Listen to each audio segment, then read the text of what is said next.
We've got untested, unsafe products on our shelves now, or of course, we've got folks purchasing cannabis products for recreational use through criminal enterprises or illicit means. Go forth and masturbate without fear. Can certain foods make your semen taste better? Semen tastes better. Semen masturbate without fear. On this episode of Pod Virginia.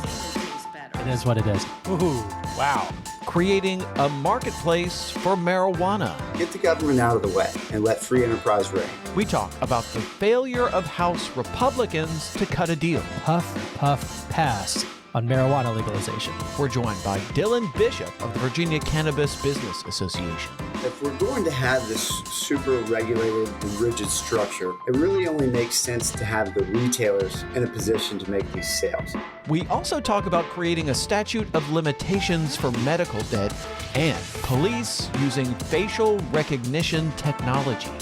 We're headed toward the dystopian capital surveillance state. All that and a satirical spot from Steve Artley on this episode of Pod Virginia. Support for Pod Virginia comes from the Virginia Poverty Law Center, using advocacy, education, and litigation to dismantle systemic barriers trapping Virginians in poverty, and the League of Conservation Voters Education Fund, building a stronger conservation voter movement to protect the natural environment and improve the quality of life for all Virginians, and Dominion Energy, dedicated to delivering reliable, affordable, clean energy, protecting the environment, serving customers, empowering people, and creating value for shareholders. And from Patreons who are listeners like you. I'm Michael Pope. I'm Thomas Bowman. And this is Pod Virginia, the podcast that takes you inside Virginia politics. We're going to talk to Dylan Bishop later in the show. He's legislative counsel for the Virginia Cannabis Business Association. And if you're like me, you probably think about marijuana legalization from the end user's point of view, or generally in the abstract. Dylan's going to give you a fascinating insight into the nuts and bolts of policymaking and the perspective of the cannabis industry itself, specifically small and medium-sized businesses. He's going to explain what some in the business community think about the decision of the House Republican leadership this session to puff, puff, pass on marijuana legalization. I see what you did there, Thomas. So you're definitely going to want to stick around for that discussion. And on that note, let's get to the news. Last year, lawmakers legalized marijuana, but nobody can legally buy it because nobody has a license to sell it, at least not yet. The General Assembly was considering a bill to create a marketplace, but now a Republican-led House panel is ending that discussion. Republican Delegate Emily Brewer of Isle of Wight County leads the subcommittee that killed the bill. We have folks that are still trying to grapple the differences between CBD, the terms hemp, cannabis, Delta 8, Delta 9, and there's a lot of confusion. And so I really, truly think that for us to get to a regulated market, all the stakeholders really need to come together. Is there really confusion? Senator Adam Ebbin says there's no confusion. Lawmakers have been debating this stuff for years, and when they made that decision, they still had 2 weeks. I mean, even now, there's another week they have to figure this thing out. Here's part of my discussion with Adam Ebbin. It's hard to read their minds, but I'd say they're unprepared to govern in this area and afraid of their base. What do you mean by that? I think they're afraid of cannabis, which the General Assembly has already made public policy decision to legalize. And they didn't do their homework. So just like that, the discussion of creating a marketplace for selling marijuana went up in smoke. Now, Thomas, call me cynical, but it's also worth pointing out that extending this discussion another year creates a lot of potential campaign contributions for 2023, when all 140 members of the General Assembly will be on the ballot. Now, it's possible that all these businesses that want to make money in the newly created industry, well, they might end up making a lot of campaign contributions. Thomas, what do you make of this discussion about creating a marijuana marketplace essentially going up in smoke? Well, first, I want to say that there's not going to be nearly as many campaign contributions than if we had accelerated sales and they had money to donate. maybe from out of state entities and big business will have the campaign contributions, but I don't think it's going to be as big of a contributor this time. And we get into an interesting discussion of that with Dylan Bishop. But this really, first off, Senator Ebbin is completely right in that this is not a new issue, and this is a policy that puts Republicans in a weird position. They had shut down all discussion of marijuana legalization for the 27 years that they had power in the House of Delegates. And then the Democrats come to power, and some people criticize them for trying to make it too complicated, or at least more complicated than it needed to be. At the same time, the effort toward equity and making sure that people who had been convicted of former crimes that were no longer illegal had the ability to get one of these licenses, or first priority to get one of these licenses, that levels a playing field, because if you only solely rely on available capital in order to procure these licenses, then you're going to be blocking out people who have been systemically disenfranchised from the financial system or from society writ large. You know, I thought I saw a potential compromise emerging on the equity licenses, which is there are parts of this the Republicans just hate and would never accept, and there are parts that they were actually willing to talk about. So for the first batch of things, they just didn't like the idea that you might give preference to somebody who has been convicted of a marijuana misdemeanor, or you're a relative of someone who's been convicted of a marijuana misdemeanor, or you live in a jurisdiction that's been disproportionately policed. The Republicans didn't like any of those categories. And so, let's assume that you take those off the table to strike a deal. You know, what they were willing to talk about is licenses, preferential treatment for people who live in economically disadvantaged areas, which actually was in Ebbin's bill. So there's a win there, because people actually on both sides of the aisle were actually for that. The Republicans also suggested adding women and minority-owned businesses. I think you could probably get some traction around that. So I actually kind of thought there was a compromise emerging on the preferential treatment for the licenses. But then, as it turns out, the Republican House caucus was just kind of bitterly divided here on this. Half of the caucus didn't want to have anything to do with marijuana, and they certainly didn't want to have to explain it to their voters. The Republican-led House of Delegates created a marketplace for marijuana. But then half the caucus thought it was a good idea and wanted to strike a deal and wanted to talk about how the new marketplace might work. So I guess they were just intractably divided and couldn't figure out anything. And so we're going to have this discussion again next year. Yeah, and it goes to show you just how closely divided they were, because neither side had quite enough votes to do it the way they wanted to do it. The members of the Republican caucus who supported marijuana legalization don't have enough votes to outweigh the members of the Republican caucus who opposed marijuana legalization. It's enough when Democrats are in control to get a bill passed on the floor, but it's not enough to win the committee votes and win majority support in the Republican caucus itself. All right. Well, also in the news, Big Brother is watching you, or at least that's the concern of a bipartisan group of lawmakers who are opposing legislation that would let your local police department use facial recognition technology. Senator Scott Surovell says those concerns are overblown. There's nothing in the bill that allows any type of surveillance or monitoring. The technology can only be used if you have a picture of somebody that you want to feed into the algorithm to then try to identify them or to identify other people affiliated with them for purposes of investigating a crime. So it's a very limited use. That's the argument that Surovell is making. But that is not a persuasive argument to Delegate Sia Price. She says this technology will allow for the kind of over-policing that Democrats were trying to end when they were in power. There are neighborhoods where police cars drive by certain spots 4, 5, 6, 7 times a day, and little kids in neighborhoods like the ones that I grew up in and that I represent know this feeling, and other areas don't have that. So here's one suggestion to make this bill better. Get a warrant. Delegate Sam Rasool says one way to safeguard privacy rights is to make the cops get a warrant if they want to use facial recognition technology. Our laws have not kept up with technology as it has evolved. What we see is a clear violation of not only our privacy laws, but of the Fourth Amendment, that there should be due process. In the use of technology, there should be due process as well. And that's why you'll find concerns on both sides of the aisle that say we need to be smart about this. So the version that's currently under consideration has no requirement to get a warrant before this technology is used. Your local police department is prohibited from using it right now. Surovell's bill would allow them to use it, he would say, with some safeguards. Price feels like, there are communities in Virginia that are going to be over-policed, and Rasul says we can at least create some sort of safeguards around this thing. Thomas, what do you think about the police use of facial recognition technology? To be honest, I think it's inevitable, one way or another. We're headed toward the dystopian capital surveillance state. That's grim. It is what it is.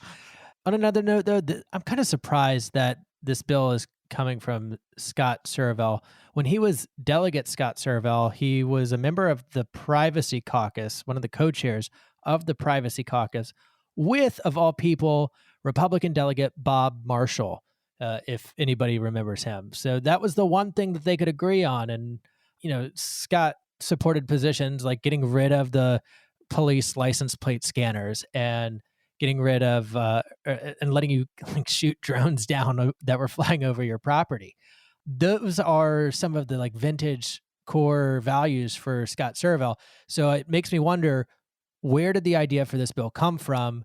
Did an agency or an industry bring it to him, which is sometimes a thing that happens with this technical legislation?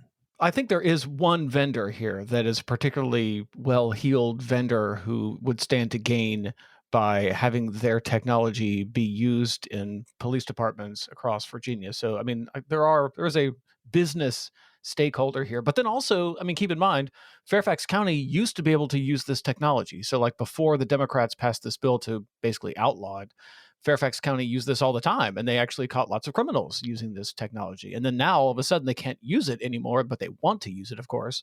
And so I'm sure Surovell's hearing about this from many different people, including his constituents and his local police department. Yeah, well, as a practicing attorney in Fairfax County, I am certain that he is getting an earful from either county officials or county police about how this bill had the unintended consequence of setting their efforts back. There's a philosophical question to be discussed as to whether or not that's a bad thing, but clearly now Senator Surovell is convinced that it was. All right, one more thing in the news. For people struggling to make ends meet, getting hit with a medical bill from 5 years ago is a burden that can lead to financial ruin. That's why members of the General Assembly are considering a 3-year statute of limitations for medical debt. Jay Spear at the Virginia Poverty Law Center says lawmakers need to take action. It's a huge problem, and it's all over people's credit reports, but then a lot of people get sued for this debt, get a judgment against them, have their wages garnished, so it can be a real problem. The bill was introduced by freshman delegate Nadarius Clark, a Democrat from Portsmouth. So many times we see that people have these ghost bills that come back to haunt them 20 or 25 years later, 30 years later, and now they have garnishments coming out or different things happening, and it was completely out of their mind, out of their thought, and now they're struck with a burden. So this bill is headed to the governor, and this is a pretty significant bill, especially for a House freshman. So, this issue of medical debt has really crippling to a lot of people. And what do you make of Nadarius Clark being able to set this 3-year statute of limitations? Well, I'm glad that he's been able to find a bipartisan issue that he can pass, and this is going to be his first huge bill. And there are legislators who go many years and many sessions without passing their first bill. Michael, I tried to find some stats on medical debt or outstanding medical debt in Virginia. I couldn't find anything good, but I did find a story that illustrates just how bad the problem is. Do you want to hear about it? Of course. All right. So this woman in Charlottesville, Doris Hutchinson, wanted to use money from the sale of her late mother's house to help her grandchildren go to college. But the University of Virginia health system took $38,000 of the proceeds because a 13-year-old medical bill owed by her deceased brother had somehow turned into a lien on the property. What a nightmare. Yeah. And it goes on to say that UVA Health had sued patients 36,000 times over 6 years for more than $100 million. Now, this article came out in 2020, but it is also where the status of the law is exactly the same as it is right this second. And they would not have the ability to go 13 years back. Well, you mentioned that story was from 2020. Just last week, Thomas, the Consumer Financial Protection Bureau had a new report highlighting the complicated and burdensome nature of medical billing in the United States. So the CFPB report revealed that the U.S. healthcare system is supported by a billing, payments, collections, and credit reporting infrastructure where mistakes are common, where patients often have difficulty getting these errors corrected or resolved. So, I mean, like, this is a huge problem, the scale of which is difficult to even grasp. And the consequences of getting caught up in this sort of thing are completely ruinous to a lot of people. So, yeah, Nadarius Clark getting this thing to the governor's desk is a pretty big win for him, but then also people across Virginia whose lives will be improved by this. Yeah, I love bills like this because they're good bills. They help the little guys. And that's what people like Nadarius Clark and all delegates, frankly, should be there for. All right, well, let's go ahead and take a break because I'm excited to get to this interview. When we come back, we'll light it up with Dylan Bishop. He's general counsel to the newly created Virginia Cannabis Business Association. He's going to tell us what his members think about the decision by House Republicans to let the discussion of creating a marijuana marketplace this year go up in smoke.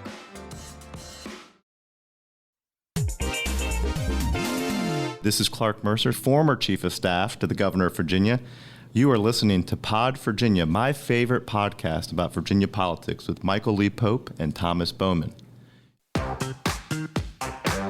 And we're back on Pod Virginia. We're joined by the Legislative Counsel for the Virginia Cannabis Business Association, Dylan Bishop. Thanks for joining us. It's a pleasure to be with you, gentlemen. Yeah, thanks for being here. So let's start with your association. Tell us about your members and what's the purpose of your association? Sure. So the Cannabis Business Association of Virginia, it's quite a mouthful. So we go by Cannabis VA for short.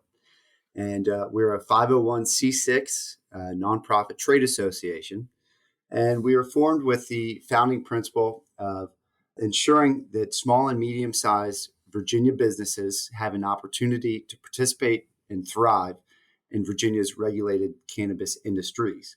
That runs the gamut from industrial hemp industry, disappointed applicants who wanted to become more involved in the pharmaceutical processor or the medical marijuana industry, as well as entrepreneurs, businessmen and women, farmers that had an eye towards the adult use market that we thought was just on the horizon. But unfortunately, it looks as if that measure will fail to pass the General Assembly this year. So that was the big news of last week, the Republican-led House killing the effort to create licenses to sell marijuana. Tell us about the reaction from your members. What did they make of that? Our members, and myself included, we were, of course, disappointed to see that. And, I think it may be a short-sighted decision. Right now, we've got an upside-down market where legal for adults to possess and consume cannabis, but there's no lawful means of cultivating or growing that cannabis commercially, nor to purchase that cannabis as an adult. And whenever we have such a situation, the illicit market fills that void. We see that the illicit market running abound already. We've got untested, unsafe products on our shelves now, or of course, we've got folks purchasing cannabis products for recreational use through criminal enterprises or illicit means. Not only does that present a public safety concern, but as that black market continues to grow, it does so at the expense of legitimate businessmen and women here in the Commonwealth and Virginia's farmers and agricultural community.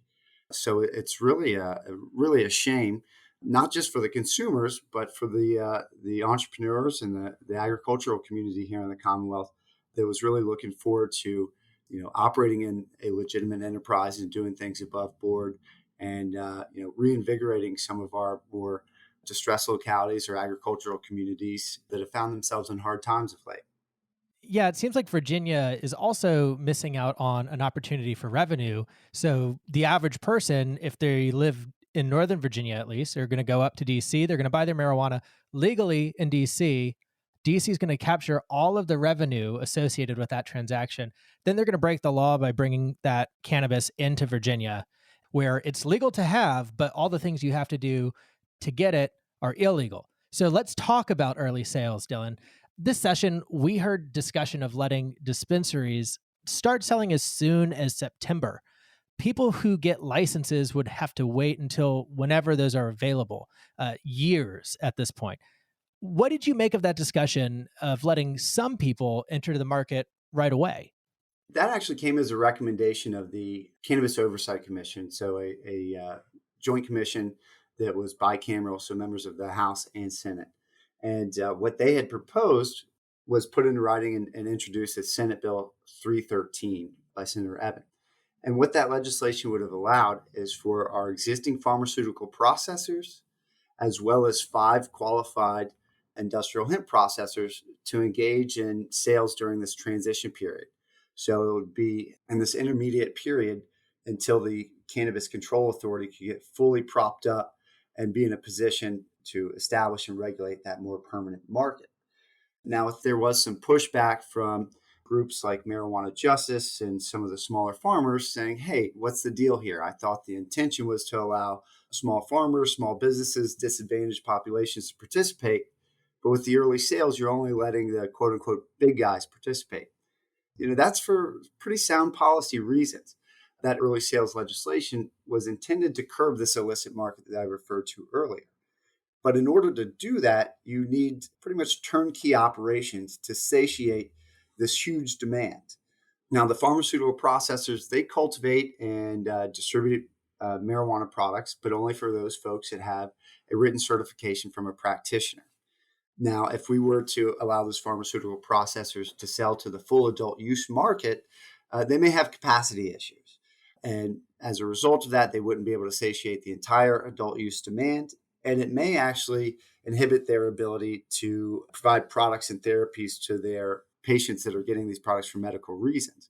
With that in mind, the Cannabis Oversight Commission and Senator Ebbin wanted to provide an opportunity for these Virginia-based hemp processors that were already processing a huge amount of industrial hemp. So they already have the infrastructure in place. They already have the knowledge and the labor force to process cannabis. So it's the next logical step to allow them to participate in this early adult use market. And then as it worked through the legislative process, the Senate actually pulled the hemp processors from that bill. So it would have only been the pharmaceutical processors that would have been able to participate in this early sales. There's huge blowback from across the Commonwealth, from our hemp processors to our hemp growers to small business lobbies, because the pharmaceutical processors here in the Commonwealth, almost to the T, are all multi-state corporations with their headquarters out of the Commonwealth. There was pushback because if the pharmaceutical processors were able to participate in adult use sales, they would have even more of a market advantage in getting their brand and recognition out there before some of the smaller actors that would come on board later with the full enterprise. So I can understand some of the pushback, about not having enough opportunity for small businesses or micro businesses or disadvantaged populations. But again, we need to keep in mind that that was just for this transitional sales period. We needed turnkey operations. And then, of course, the intention, and I think in both chambers and by both parties with the full and permanent regulatory framework, that's really where the little guy got to shine. There were provisions in place to give preferential treatment to small business, incubator programs to really kind of grow from the ground up these smaller micro businesses.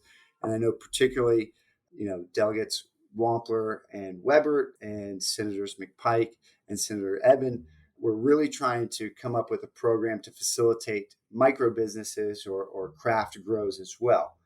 But unfortunately, as you both are keenly aware, the entire program, both early sales and that permanent framework under the Cannabis Control Authority, are on pause for at least another year.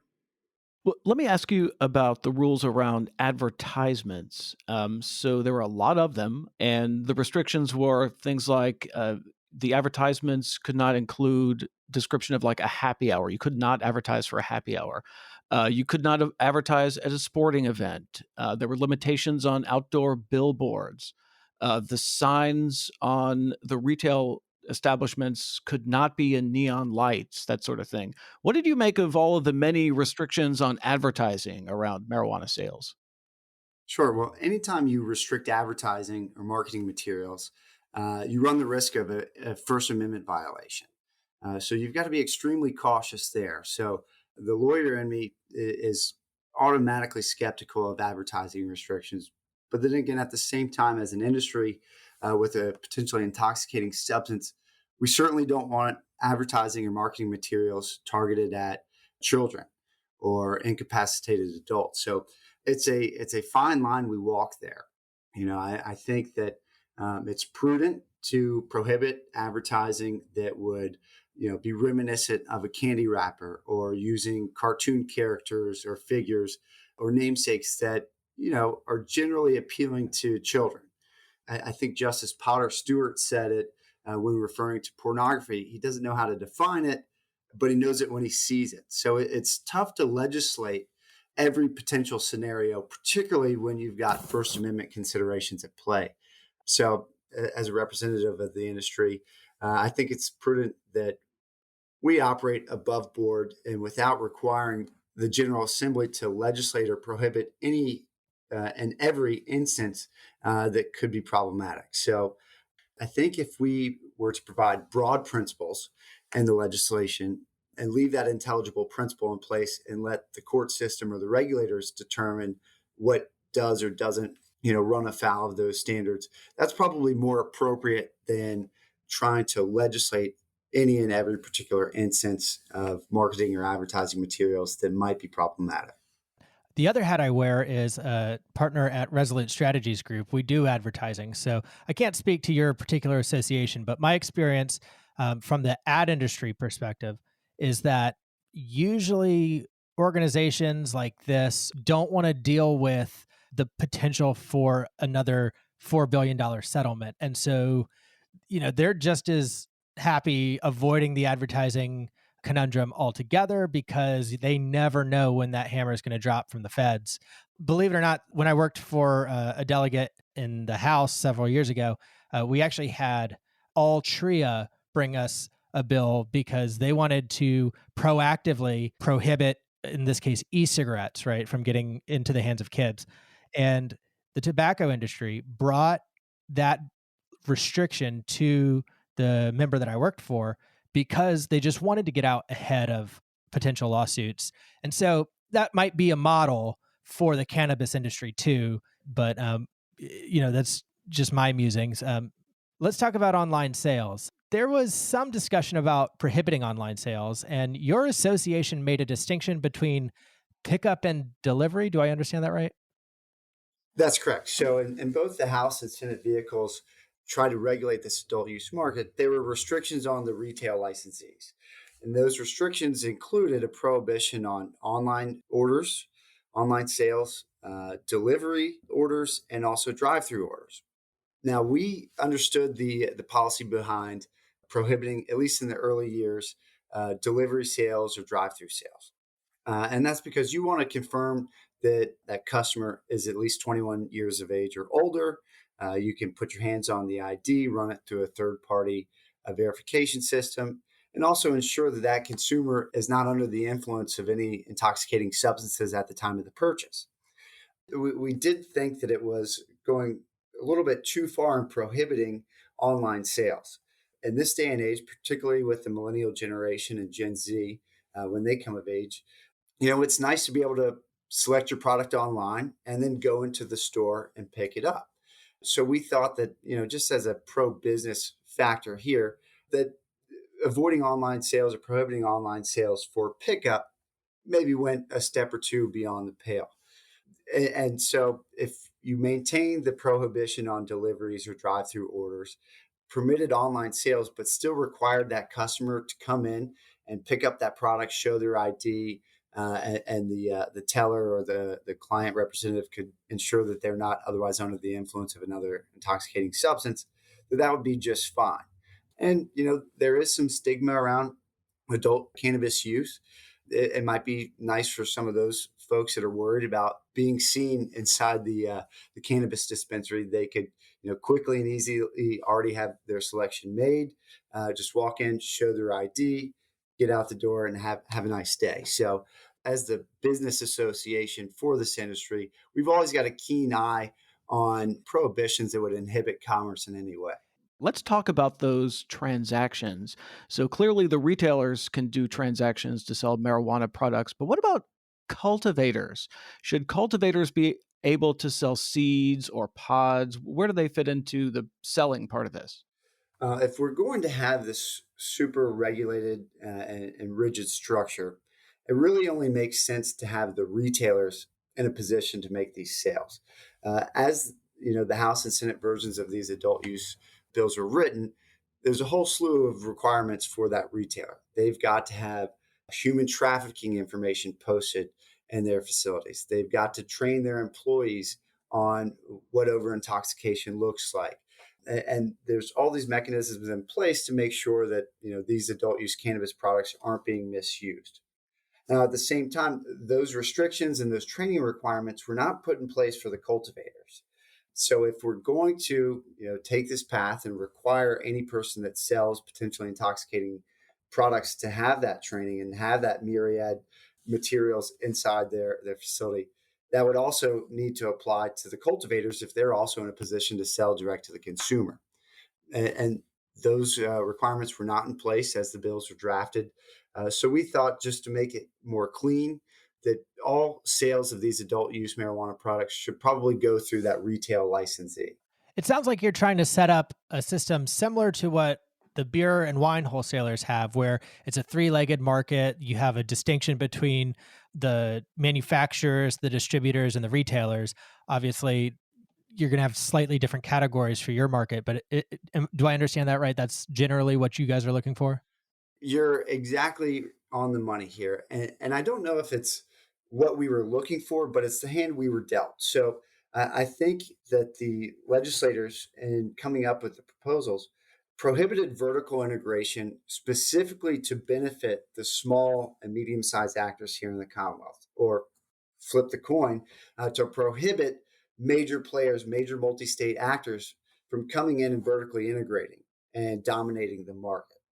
But it's a double-edged sword, because when you prohibit vertical integration, you prohibit small businesses from growing into larger businesses and evolving and moving into different sectors of the market.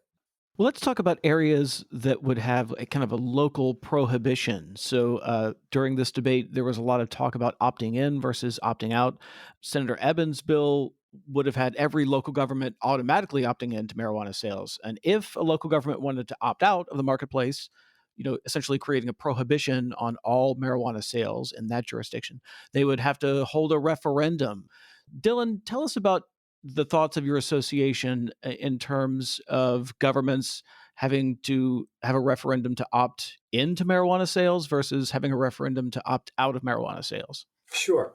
Certainly, we were of the mindset that we would much rather see the opt-out provision in the bill. So all localities were inherently a part of this adult use market, but they would have to take an overt step in order to prohibit the sales of adult use cannabis in their locality. I think that makes more sense, while still at the same time recognizing the sovereignty of that locality. And particularly if you're in a conservative area, or let's just use Lynchburg, for example, home of Liberty University, very conservative, very pro-Christian area, not a lot of proponents of adult use cannabis there. So if they wanted to disallow adult use sales in Lynchburg, they should certainly have that right. It's very. Can I just butt in here? Can I please. just butt in here and say, if you're a listener to this podcast and you're in Lynchburg and you disagree with what he just said, send us an email. But anyways, when you have an opt-in market, you really have a patchwork, and it's really difficult, particularly for investors or small businesses, to plan based on an opt-in. So if we want to establish an industry, that should be the default position, that every locality can participate in that industry. And only in exceptional circumstances can and should they opt out. All right, one last question before you go, and we really appreciate your time today. What do you hope will emerge as like the best possible scenario for the next time the General Assembly is taking this up, potentially next year? So if you're going to wave a magic wand and create the best possible bill, what would it say? If I were to wave a magic wand, Thomas and Michael, I would have the Budget Committee chairman work in the substantive provisions of Senate Bill 391 into the budget. Even the House budget has over $20 million allocated to the Cannabis Control Authority. So that would be the ideal circumstance. I know there's a longstanding policy not to legislate through the budget, and that's a sound policy. So there is a middle ground here, again, and that would be to use the allocation that's in the existing budget for the Cannabis Control Authority and use that money to set up their enforcement division, law enforcement officers under the Cannabis Control Authority, and use the remaining resources to study best practices and to come forward with a recommendation as to how to regulate this adult use market for the next year's General Assembly session. That's the ideal or the best case scenario for this year. If we were forced to push it off until next year, we like just clear cut, easy to follow pro-business legislation. If you're qualified, you should have an opportunity to participate in this market.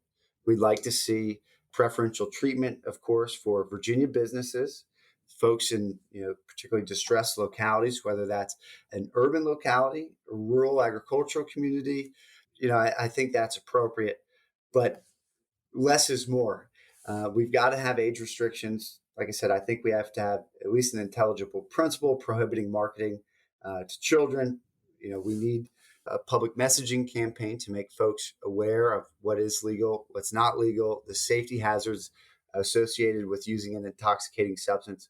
But otherwise, get the government out of the way and let free enterprise reign. All right. Well, that's a good place to leave it. We've been joined by the Legislative Counsel for the Virginia Cannabis Business Association, Dylan Bishop. Thank you for providing the trade association's perspective on marijuana legalization, Dylan. Gentlemen, it was a pleasure to be with you today, and hope you guys have a great afternoon. From Steve Artley Studios. Ooh, hey folks, this rally is superb. It's the biggest rally ever. I know, it just is. It just is. That's right. Okay, today I have a big, very special guest for you. The man of monocracy, the Duke of despotism, the Dick of dictatorship. He's the irony of the Iron Curtain. I'm talking about the Tsar of one-man rule. My kind of guy, my kind of comrade. He's the Genghis to my Khan. Vladimir Putin and the Red Square Dancers. Now, if you've got a little weedy and ache for something big and bold to fill your midst, Putin on the Blitz. Psycho pricks who sport an ego invade with tanks, and in their sights a duckling sits. Putin on the Blitz. Dressed up like a billion-ruble looker, trying hard to look like Don Trump's hooker. Booker, come let's mix where KGB goons wag their dicks and Russian dragoons throw their fits. Putin on the Blitz. A velvet noose on Belarus, a stalked Ukraine, now in his reign on throne he sits. Putin on the Blitz. He'll restore Soviets without the socialists. Screw proletariat, in time he'll bury it. Let me eat shits. Putin on the Blitz. Rules his land like twisted song Chastushka. Make Stalin look like tiniest Matryoshka. Babushka. Call him crazy, call him sick, fanatic, madman, lunatic. He never quits. Putin on the Blitz. Today, Ukraine. Tomorrow, Europe.